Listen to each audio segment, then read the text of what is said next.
my heart would sink, and it really was debilitating. What if you know that your workplace is toxic, but it's not straightforward for you to leave right now? Many of us end up in situations, but we have to keep going. We've got a family to support, got a mortgage to pay, got people to depend on us. Walking out the door isn't always an option. So what do you do?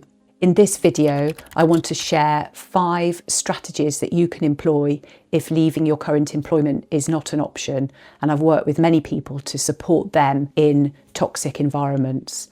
And I hope that the tips I'm going to share today will help you too. The important thing is to protect your health and your energy and your well-being while you figure out a long-term plan. The first strategy I want to share is about setting boundaries. These are super important. So when I say boundaries, I mean rules that you will keep within. So you're setting a boundary between your work life and your home life. So an example of boundary could be no emails after 7 p.m, no looking at work during the weekend, for example. Another example of a boundary could be making sure you take a lunch break, making sure you take at least 20 minutes, if not 30 minutes, every single day away from your desk, away from work, and whether that's sitting somewhere else in the office with your headphones in, listening to some music while you eat your lunch, going for a walk around the block, something like that.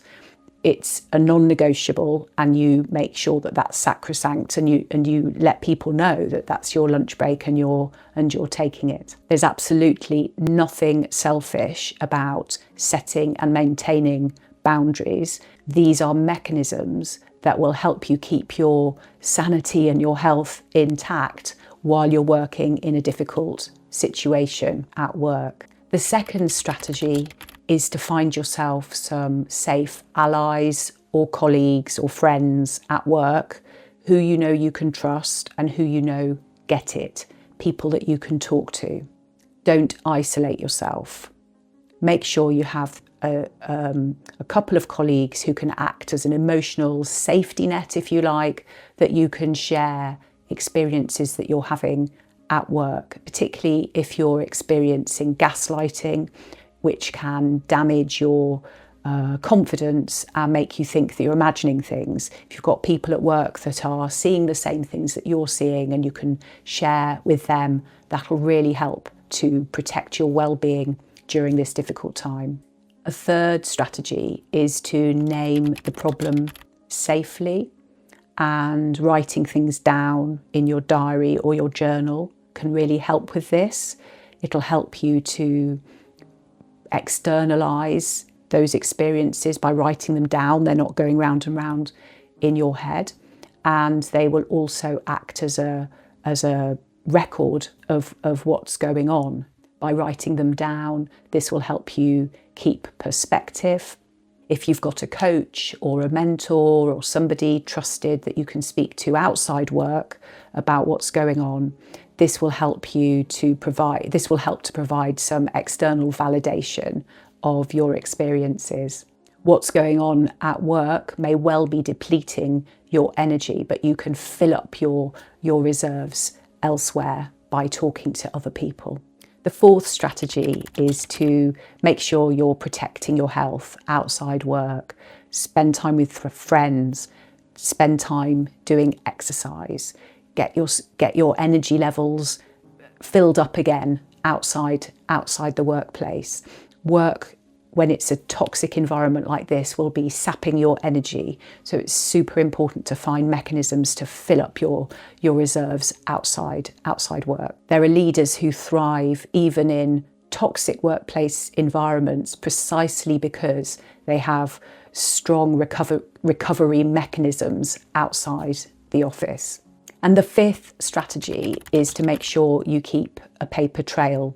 So make sure you keep a note of what's going on so that you've got a good documented record of what's happening. This isn't about paranoia.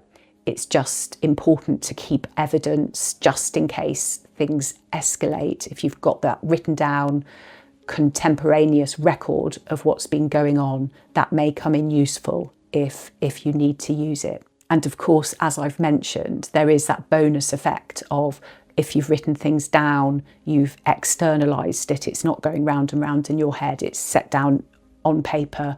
Maybe you can put it to one side and not think about it for a time, which will help your well-being as well.